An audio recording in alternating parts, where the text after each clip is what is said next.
Hello, all warriors of light and future warriors of darkness. The time has come for us to discuss the trailer for 4.5 and what I think is going to happen in this next patch. Now, this video is merely going to be an in-depth analysis on everything we saw in the trailer, perhaps even parts that you may have missed, and I will be putting out another video which is going to be my just quick predictions of what I think are going to happen. Again, any predictions that I have are just my best reasonable guesses to what I think is going to be coming for us. They could be completely wrong and go the opposite way. I actually prefer that sometimes because I don't see it coming. So 4.5 is coming out next Tuesday on January 8th, and we'll be getting the Blue Mage job coming the following week. We're also going to be getting new cosmetics like emotes, mounts, minions, hairstyles, and all of that. But this here is merely going to be a discussion for what I think is going to be coming for us in the main scenario questline. Just basically everything we saw in the latest trailer. I'm just going to be going over it, pointing it out, and just like noticing all these little details that maybe a lot of people missed. So we are going to be starting off at the beginning where we get our first look at the Gimlet Dark, which is going to be the new dungeon. Here we see a battle taking place between the Alliance and the Garleans. Now, thanks to the 4.5 special site and that they've been updating for us, we learn that this place, the Gimlet Dark, is on the other side of Alamigo, and apparently it's the only path of land that leads from Eorzea to the rest of Ishabard. And we see this battle is really starting to take place with everything being thrown on both sides. This has been described as the final battle for Stormblood, and so I think that they're going to be going all out for this. And like all the trailers, we hear snippets of voices being spoken over the trailer's cutscenes, giving us just little clues to what's going to be happening. The first one that we hear is a strange, mysterious voice we heard back in 4.4 where mentally attack the Scions. Most of the Scions fallen victim to this voice. Apparently they've fallen into a sort of slumber, so to speak, and we don't know if Alphinaud was affected or even heard the voice yet. But we hear the voice again speaking, and it's repeating what it said the last time we heard it. The light will expunge all life. Only you can forestall the calamity. Eon become instant. Throw wide the gates. We still don't know who that voice is. I mean, there are a lot of theories going around about who people think that the voice could possibly belong to. I mean, we have everything from it's Alphinaud from the future, it's Albert the Warrior of Darkness, and some people are even saying that it's Zodiark himself. We don't know who it is, we don't understand why they're doing this or what their words mean, but I do believe that the voice is trying to communicate, especially to the Warrior of Light. The first person we see here after the title scene is Hien struggling to get back to his feet, so you can see that the battle is already starting to take a toll on him. I have a friend who believes that Hien is actually going to be the next person to die in these games, and I personally don't think it's going to happen. He is the head of Doma after all, so we do need him to be part of the Alliance. I mean, he could become seriously injured during this battle, but I don't think he's going to die. The next scene is a group of warriors running into fights, and we see members from all over the Alliance, including like resistant fighters, temple knights, and members of the Grand Companies. And it looks to me like this is going to be like the very opening of the dungeon, and once we reach the front gate, it's where we see ourselves ready to go running in after everyone else like how they did in Alamigo. We next see Yugiri being thrown off to the side in her own battle, and it's kind of fuzzy to tell, but it looks like we may be seeing her trying to face off against Xenos, or the Elidibus Xenos again. Which is kind of like a nice little callback to earlier on in the game where we see that she's no match for him. Next we see Lise running in for her chance to fight, and she tries to jump up and strike him before everything just fades to dark. I think it's safe to say that she's also going to lose, like she really doesn't stand a chance against him. I mean, she can try. I mean, she's not exactly known for giving up, but it doesn't look good for her. Then we see Hien trying to get back up before we cut to the title again, and then we cut to the scene where we see all of our friends and allies just fighting it out. We see Pippin charging in right behind Lise. We see the Warrior of Light right out in front, and the battle going on with us versus the Garleans. This next scene shows more allies with Sir Emmerich fighting alongside Yugiri and Hien.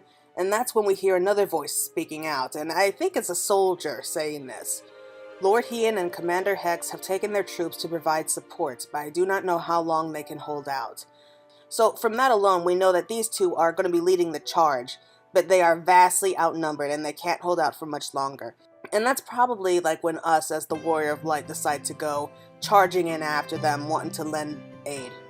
In this next scene, we have more Magitech flying over us in the Gimlet Dark and just more fighting taking place. And you know what? I bet that Yoshi P just told the development team to go crazy, just do whatever they want in this scene.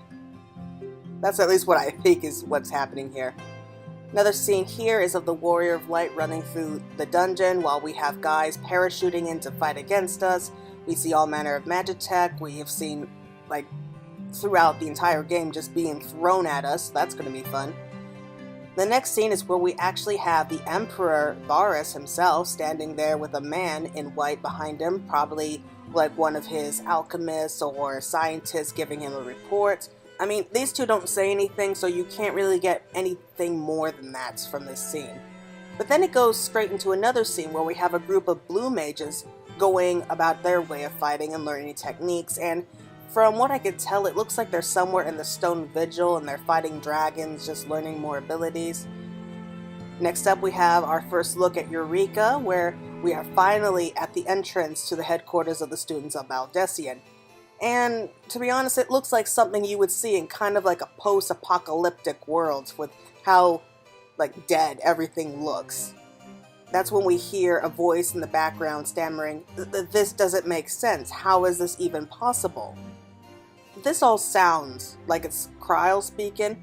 However, from past experience, very rarely do we have voice actors outside the main scenario questline. So either she's going to be there like during the main scenario questline and she's going to maybe not participate but lend like advice or support.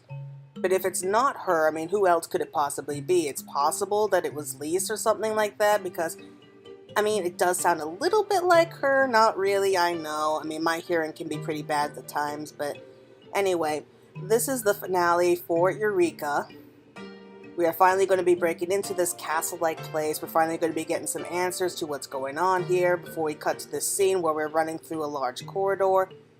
Again, I thought at first this was Eureka once again, but I think it's a little bit more likely that this is going to be the new raid dungeon, or fighting through the Orbone Monastery. So this is going to be like a quick glimpse here, and even a scene of Kryl, who is going to be central to the story of Eureka, if nothing else.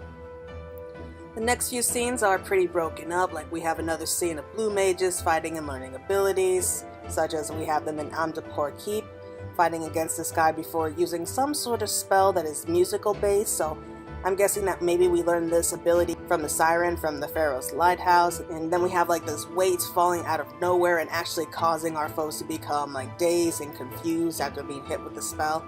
Here's another scene of what I believe to be the monastery, and we see members fighting against a sort of osmosis-like creature like we fought in the Weeping City. This appears to be one of the bosses we're fighting against, yet if we pause here, we see the image of a castle that does remember the student of Baldessian's headquarters. So I'm conflicted on where this place actually is. I'm still personally going to be saying it's the monastery, but let's just try to keep this castle in mind. We have a few more small snippets of Solus here, speaking to someone as he says, "You of all people should understand." It looks like maybe he's telling up Varus, his like own grandson, over something, but the image then fades before we can see who he's talking to. Finally, we make it to the big issue here where everyone is the most excited about. We have a meeting with the Emperor himself. We see the image of Nanamo and Alize, and I could be wrong, but it looks like if the Warrior of Light is sitting right next to her, at least judging from the helm of the samurai robe. So I think it's safe to say that we will be having all of our friends here and like all the alliance leaders sitting here, like having some sort of conference with the Emperor. My goal is this: to return the world to the way it once was the way it was always meant to be. In doing so, mankind will be made whole once more. No longer will we suffer from the dissension of our differences. Next up here is going to be our first confirmed look at the monastery.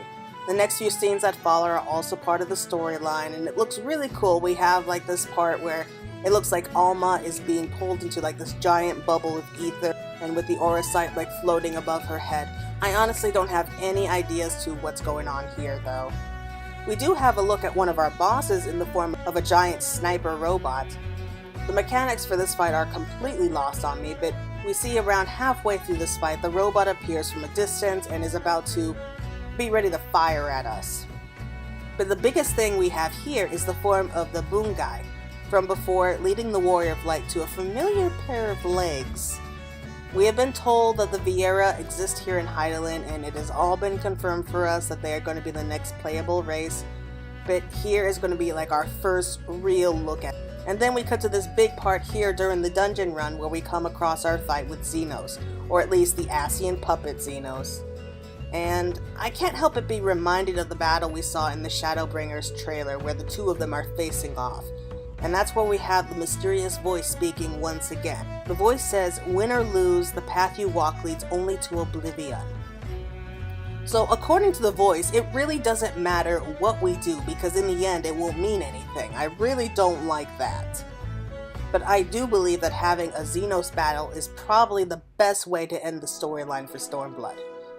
Next up, we get the new music for the Battle of the Four Lords, where we have our first look at Siryu. And he's crying out to us, "If I must forsake myself to keep my oath, then so be it." It looks amazing, and you can see a lot of the mechanics right here, and he's just going all out. Like, he's letting out like all these battle cries. We have like a tidal wave full of snakes and ultimate attacks just coming at us from all sides. I do love this. I really can't wait to face him. And then we move back to the Garlean flag flapping about as more soldiers are preparing for battle as the Emperor is talking to Xenos or whoever it is before we go running in across the dungeon once again, and we have this scene where we are fighting alongside our friends once more. Like, we have Hien and Lise, and then there's Kane Sina in the background healing. And then it cuts back to the burn where we see the Shadow Hunter is standing there, and we actually have a chance to hear his voice. "Long has their kind lurked in the shadows, laboring to sow chaos throughout our own.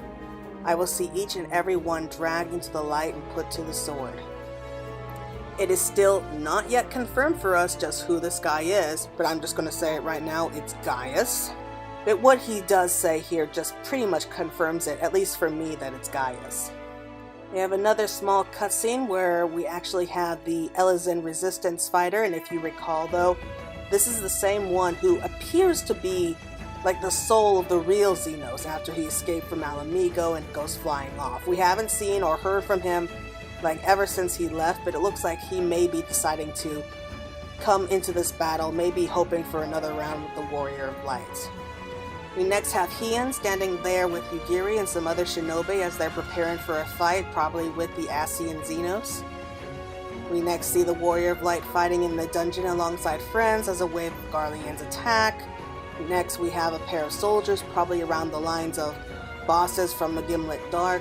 They're dressed in armor very similar to Livia Sus Julis from A Realm Reborn, only they're in different colors.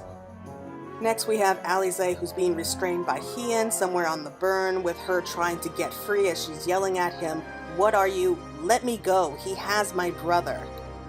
Solus is then standing in some sort of Garlean fortress with a creepy feel about it. Like, I mean, I think I've said this before, but he just reminds me so much of like the Joker from Batman. Maybe not as crazy, but he definitely has like this crazy psyche-esque about him. Okay, and the trailer here is almost done. We are now going to be moving on to what looks like to be another boss battle, most likely from the raid dungeon, where we're going to be facing off against one of the bosses. And then it cuts immediately back to Lise, who looks like she's about ready for battle. And I think she's going to be trying to fight against the two armored women we saw before. Hien standing there, probably about to face off against Xenos again, realizing that they probably don't really stand much of a chance, like fake or no fake. We're standing in front of a Garlean fortress once more with Solus approaching Varus, and it seems like they're about to have some sort of conversation. And then we reach my favorite part of the trailer, where we see Alize and the Warrior of Light just reaching out to touch the other as the unknown voice is attacking them once again. And we also have Hien and Yugiri like standing right behind them, probably watching on in fear as they see us like trying to reach out to try to support the other before everything fades, and we hear the mysterious voice speaks again. Soon we will throw wide the gates. So whoever is talking, they sound like we are going to be meeting with them very soon, or at the very least find out who this person is. So the question is, who is it and what do they want? What do they all mean by all of this? And that's when we cut to the scene of all the banners standing together before cutting to the title screen for the Warrior of Light standing before the banners, with the title, A Requiem for Heroes, appears underneath it. And if you watch all the way through, you hear another voice speaking out. This time though, it doesn't sound like that mysterious voice that we have been hearing. Instead, it sounds much more like its soul is speaking. You will be the capstone of this world, I, anchoring shard, and together we will give the light of the stars fraudulent existence. And as this voice is talking, we are shown an image of the Warrior of Light standing upon some magic circle in that dark place from before, where it takes me back to when we first started collecting crystals for Heidelin. And after doing a quick count, there are 14 of those little circles that we are surrounded by as the voice is talking. And before everything fades completely, we see an image of Heidelin, signaling that we may at last be learning some secrets about her and the rest of the world that have been kept from us. Whew, okay, so that is the entirety of the trailer for 4.5. That was a bit of an emotional run for me, like more than once. Like, I get goosebumps every time I see it, and I really just can't wait. Normally I do a predictions like immediately following the trailer, but I decided that this time I'm just going to be doing like a straight discussion, like analysis of the trailer.